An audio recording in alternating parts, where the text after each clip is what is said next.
আতঙ্কিত করে ফের জোরালো শব্দ রাজধানী দিল্লির বুকে। লালকেল্লার অদূরে বিস্ফোরণের ঘটনায় 96 ঘন্টার মধ্যে ফের জোরালো শব্দ। কোন রকম ঝুঁকি না নিয়ে পরপর ঢুকতে শুরু করলো পরপর দমকলের ইঞ্জিন, অ্যাম্বুলেন্স, পৌঁছালো পুলিশ। তবে অচিরেই ভুল ভাঙলো। দেখা গেল দিল্লির মহিপালপুরের রেডিসন হাসপাতালের কাছে হওয়া জোরালো বিস্ফোরণের নেপথ্যে আসলে দিল্লি ট্রান্সপোর্ট কর্পোরেশন বা ডিটিসির বাসের চাকা।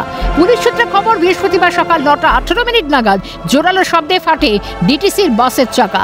জোরালো শব্দ পেয়ে এক মহিলা আতঙ্কিত হয়ে পুলিশে জানায়।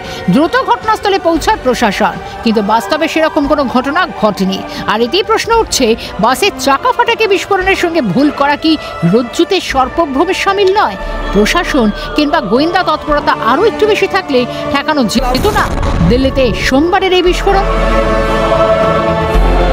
ক্যালকাটা নিউজ।